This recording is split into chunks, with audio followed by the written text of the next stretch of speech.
Hello, everyone. Welcome to day 10 of the 30-day growth marketing course. And today we're going to continue the conversation about A/B testing and conversion rates and discuss the CRO process a little bit more in detail, which is the conversion rate optimization process.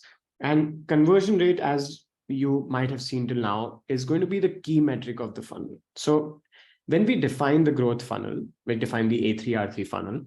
From every stage of the funnel to the next stage, there's going to be a conversion rate, right? So Swati, for example, we discussed that people are coming to the landing page for the Mint app. That's something that we were discussing in the last call. And let's say from there, they're installing the app.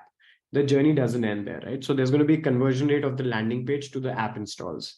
From the app installs, there's going to be a conversion rate from the app installs. So the people who actually sign up on the app, which is sort of the account creation process. Once they've done that, they have to start integrating either their bank accounts with Mink or start adding their expenses or take some action on the app to be activated, which is the activation. So there'll be a conversion rate from there to there. Then there'll be a conversion rate from being activated to maybe get a paid account. So that'll be a conversion rate there. And even on every screen of the app, from taking an action to the next action, there's going to be a conversion rate. So conversion rate is everywhere, right? Okay. So, can you think of another example where you could think of conversion rate? Yeah, I mean, the simplest one for an e-commerce website, how many people are visiting your page and how many of them are converting to your customers or adding to the cart? Yeah. Adding to the cart. So there's going to be, stages of the journey within that itself. So there'll be people coming to your product page. Then how many people clicked on your ad in the first place to come on your product page? How many people clicked on the add to cart button to go to the cart page? How many people went to the shipping page after that? How many people paid after that? There are people who drop off at the shipping page who do not make the payment. Then maybe they return the product. So they have to be subtracted from your list of customers. But what if they paid, they got the product, and then there's going to be a conversion rate of them ordering again, right? Yes. So it never ends. Then it could be a conversion rate of them referring other people. And beyond referral, if you look at, this is an interesting question. What happens after the A3 funnel? What happens after referral? You still retain them. You continue to improve the lifetime value of that customer. Like, that's an important concept that we haven't discussed in detail, but we will, which is the lifetime value of the customer. Once you have the customer, they've placed a few orders, you can start focusing on how do I improve the lifetime value of this customer? How do I make sure they keep coming back and keep ordering from the website, right? So like I said, the conversion rate can be measured at any stage of the funnel. And the general definition, a lot of people discuss conversion rate for transactions particularly, or for purchases particularly, but conversion rate could be for anything. So the general conversion rate definition would be the number of visitors, or rather formula would be the number of visitors taking the desired action, whatever action it is that you want them to take, divided by the total number of visitors on the page, on the website, on your social media, or wherever, multiplied by 100. And that's going to give you a percentage. It's easier to measure things in a rate or a percentage than absolute numbers, because there's no reference or relativity in the absolute number, right? So here's an example from my LinkedIn profile, right? So it's not a transactional metric, but what I'm looking at is, let's say I'm using this LinkedIn workflow, which you are also a part of, where we post something and we ask people to comment, and then we send them the link. Why do we ask people to comment? Because then it reaches other pages as well, right?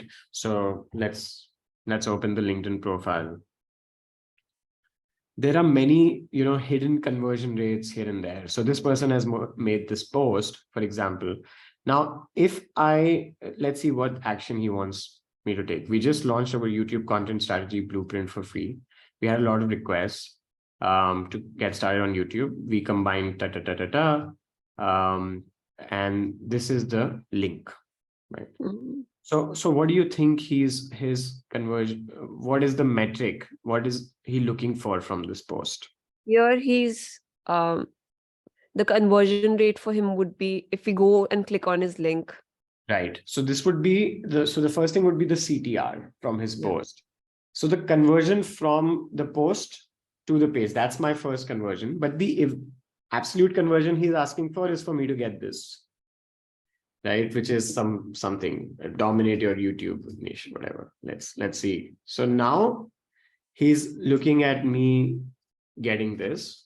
Let's say 0 is just an example. We don't really, and then we click on get it. So now the purchase was successful. Now I am one conversion for him, right?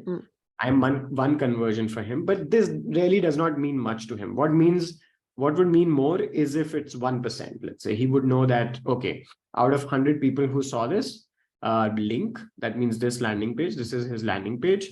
Out of 100 people who saw this landing page, 1 person converted. Yeah. Right. So I am his conversion. Another thing that could be an interesting thing to see is if he had to improve this, which is the process called CRO or conversion rate optimization. So basically what he would do is he would combine what we learned in the last lesson, which is A/B testing, and deploy it on this process. Okay. So he could do split tests of this page itself, right? So keep changing things on this page and see what works one at a time, which is something we discussed last time. But he could also test different things to post on LinkedIn, assuming that this is one of his traffic channels. Now he's tested this. Maybe in the next post, he could test out the top 10 giveaways from this particular thing and then say, get the free one now. Maybe he could test out putting the link in the comments instead of the post and then asking people to comment and send the strategy over as DM, which is something that we do, different workflows, and maybe that improves the conversion rate, right? Okay. So he could test different things to test here, because this is the first stage of the user journey. They have to click on the link. That's the first stage. You cannot convert a user unless they click on your link here. Right? Yeah. For the same goal, we're doing different kinds of A/B testing.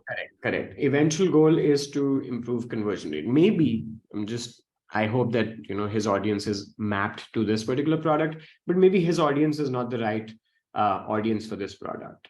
So maybe he could ask an influencer in that space to post it on his behalf, and that could have a better conversion rate, right? So it's a very different experiment, but it could be considered as a part of the process of improving the conversion rates.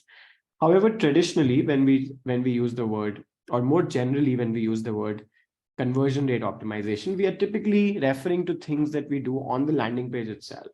Yeah. But I see it in more of a broad way. I also see it testing different channels, testing different top of the funnel methods to get more clicks, etc., because they all help in conversion rate. Now, if I were to click on get this, just an example, and instead of going to this Gumroad page, if I were to just have my email ID here and then just get the guide, I think I would convert better, right? It's an assumption.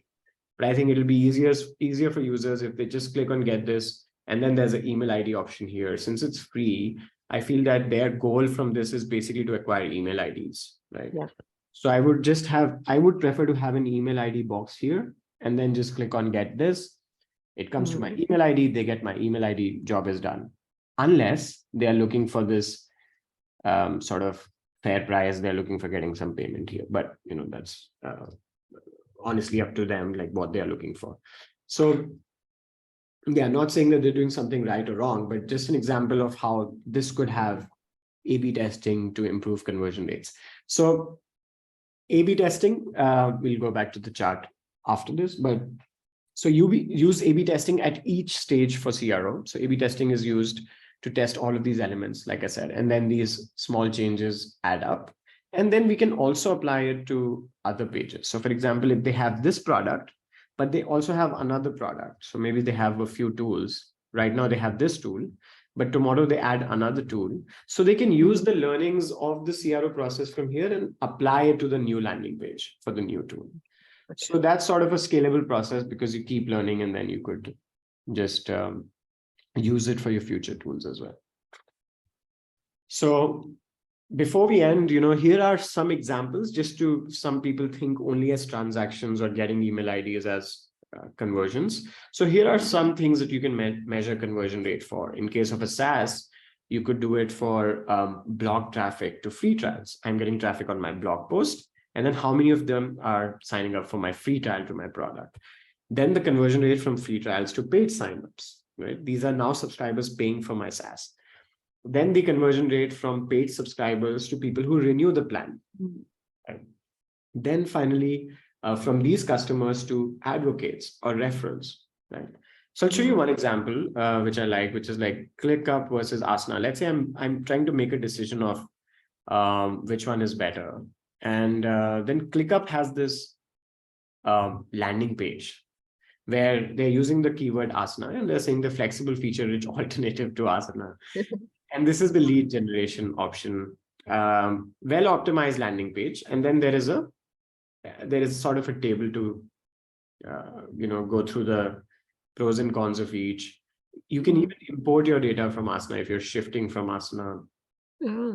We use ClickUp, but there's nothing against Asana. I use Asana as well for a different project, but mostly ClickUp. But once you've done this, you have got your traffic to free trials, because you see that they are selling a free forever plan here. They're not selling your paid service immediately, because they know that the user journey is very different. The user is looking at just an alternative to Asana. Not sure if they want to go with ClickUp yet. Once they have that free trial, then I might become a paid subscriber of ClickUp. Then I might go from there to renewing my plan monthly or annually. And then I might tell other clients. Now, I personally have gone through all of these stages with ClickUp. Yeah.